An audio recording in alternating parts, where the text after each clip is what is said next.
Welcome to the Cheer Athlete. Let's talk today about what exercises you should be doing all the time. If you don't know me, I'm Laura. I'm the Cheer PT and I'm a physical therapist and a strength coach. And I'm really passionate about helping cheerleaders stay healthy on the mat and helping parents and coaches navigate how to do that and help how to get them stronger.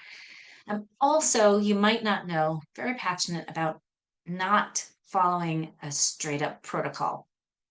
There are times I think it's really important in the world of physical therapy to follow plan and protocol in physical therapy worlds is like what is the expected uh, exercise or activity that is to be done for a certain diagnosis.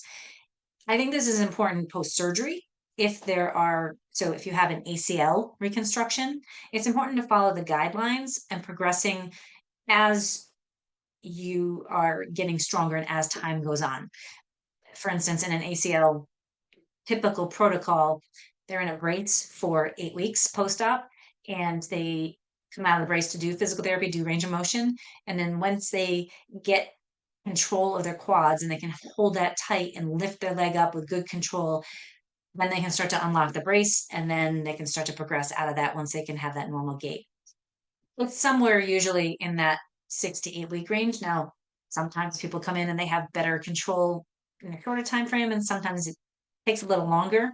But that's standard. And the key thing and what they're getting, they're getting away from you have to be able to go 8 weeks versus you have to have the control, and that's phenomenal. That I 100% agree with. But following, you're not supposed to run until after 16 is the earliest. I encourage people to wait till the 20 weeks because of the healing time. That all that little bit varies, but there's time frames that you can progress to doing the next level of activity. And those protocols I think are spot on. If you've had a hip replacement, you know, watching your precautions now, precautions and protocols have changed in the years since I started being a physical therapist. How's that? Physical therapist. In the beginning, you were non-weight bearing if you had a hip replacement for about 4 weeks, and then you progress gradual. Now they come out of the hospital and they're not even using a walker hardly. And you couldn't in the past really do range of motion that was straining to the type of graft or the type of replacement that they had, but now they can. So we're making progress across the board on doesn't matter the diagnosis. Where I don't like protocol is somebody that has had, we'll say, a hip injury. And that hip injury, every single person is going to have to do clams, or every single person is going to have to do a hip hike, or those are two very common exercises for a hip replacement or a hip pain. And you might, if your cheerleader has been into PT, or if you've been into PT, you might have done some clamshells in therapy. Number one, I don't love clamshells for a straight up exercise. I think sometimes if someone's non-weight bearing, it's a good exercise because they can start to get control. But number two, not everybody needs to do clamshells. Some people need to do reverse clamshells. Some people actually, a clamshell is when you start with your knees together, you're either on your back or you're on your side, and you lift your leg up like you're a clam. You lift your knee up. And a reverse clam is when you lift your foot up. The reverse clam works a little bit more of the hip internal rotators, and the clamshell works the external rotators. So one of the external rotators is a piriformis muscle, and that goes from your lower back, your sacrum, out into the side of your hip, and then controls also down into the IT band. Now this it can get very tight, and if you see a cheerleader and she tends to be um, like if your base is knees are going in, that piriformis might be weak. So it could be tight or weak. And what I'm going to look for in the clinic is what is uh, tight to palpation. Where's there tension in the tissue? What is a person telling me? Where is their pain? Where is the spot that they want to always go in and massage? Or, what feels like it always needs to get stretched? Those are the things that I'm going to look at.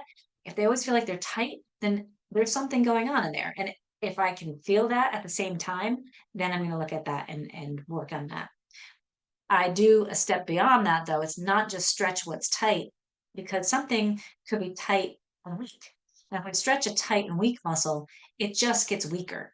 If we stretch a tight and overworked muscle, that will get weaker in the process, which is making it less overworked and making it more even. And then we need to balance that with what is underworked in comparison. So I do use a technique called neurokinetic therapy and do muscle testing that tells me if something is overworked and tight or underworked and tight. And I pair them together. And the home program would be stretch the overworked or massage the overworked or uh, you do some mobility work. I really like mobility work. And then do some stability after. I like the mobility work where you're going back and forth and like pendulum motion and kind of like a wave, super slow, and hitting that full range because you will get the mobility at the same time as you get the stability. But sometimes it's hard to kind of wrap your head around that. So you get a stretch and you get a stability. So somebody came into the clinic today and said that their chiropractor was like, "Oh, are you doing your clamshells yet and your hip hikes yet?" And so she's like, "Should I be doing them?" And I was like, "Well, no, because as we just tested on the table, the muscle that does the clamshells, the piriformis, is actually overworked and it needs to actually not do as much work. When we need to strengthen, in her case, I believe it was the lateral part of the hip, the tensor fascia lata, which will raise the leg out to the side and it internally rotates. So her internal rotation on her, which is turning the knee in and turning the hip in, was weak and needed to get exercised. And that external rotation was tight and needed to get stretched. So instead, she's doing a stretch to go and stretch the outside part of her hip and strengthen the inside part of her hip with some leg raises in that.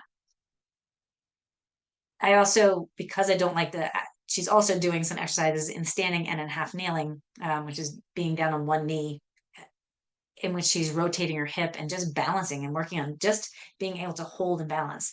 I'm a very big promoter of functional exercise as opposed to lying on the table and let's just do these 100,000 clamshells because that doesn't carry over. Where do clamshells come in if you are a cheerleader? And why am I talking about a girl with a hip replacement?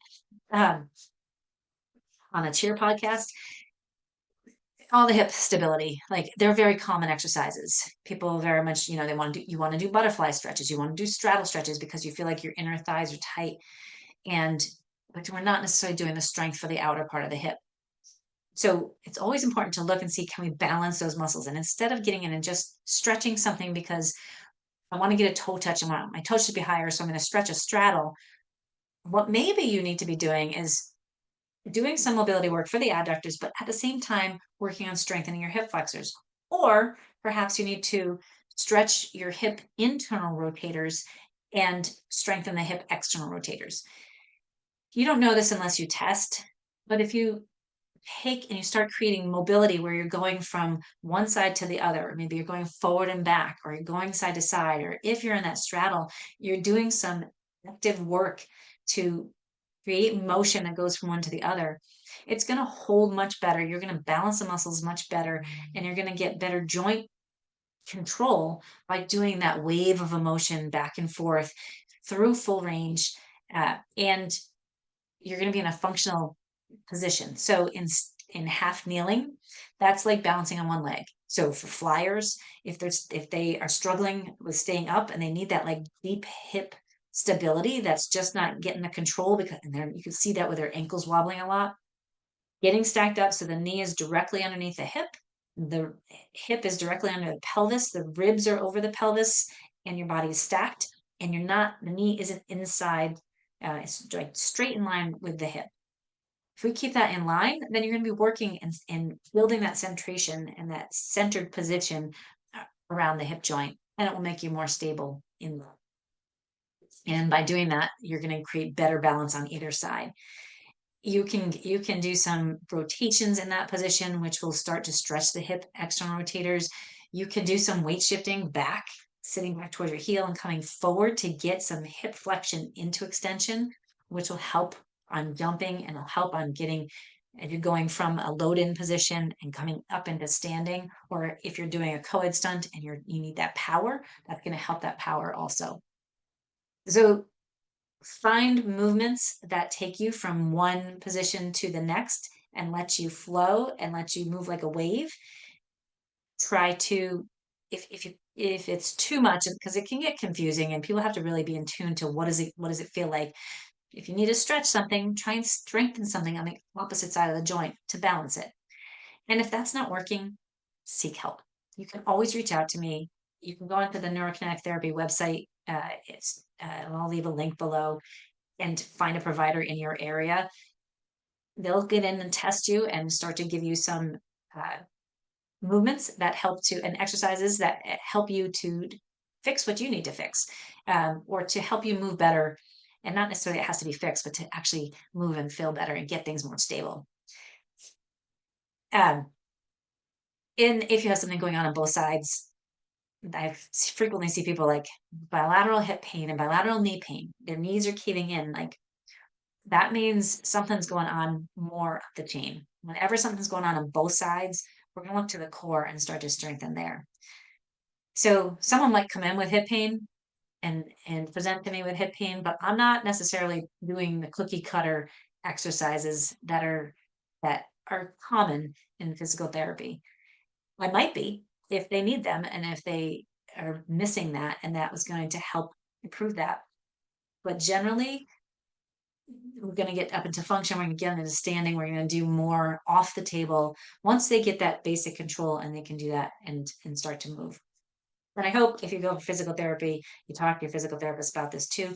It doesn't mean you're going from doing a dead bug on the table to doing wall balls. Uh, it might, that's a great exercise to help stability, but there's a progression that needs to happen, and you need to be able to have that control and feel solid in it and be able to feel it where you're supposed to feel it, to be able to progress. And as you take those steps in progression, that should help you feel better in the long run and help you get stronger and better stability, so that flyers have more solid single leg stunts, so that bases, their knees aren't collapsing in, and your jumpers are getting more power and they're getting their lift with the external rotation and balanced muscles on either side. And so that your tumblers, same thing with the bases, their knees aren't caving in. If they're struggling with the overhead motion and their elbows bending, and it's on both sides, look lower, look into the upper back, into the shoulder blades, and even into the abdominals and the core, because that's all going to affect what happens overhead. If you have questions, please don't hesitate to reach out.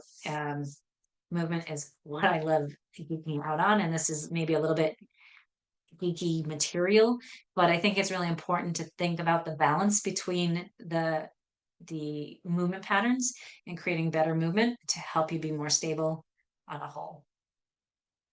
I want to put a bug in your ear that I'm going to be doing a Black Friday special. It'll go through the weekend. Stay tuned for that, and there'll be more information.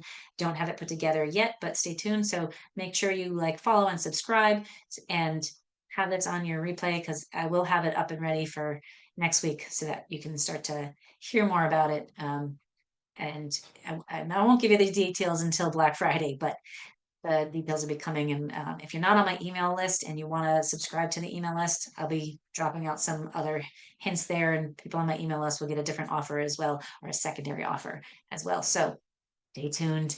Please review. Let me know, what else did you like this episode? Was this helpful? Would you like more of this?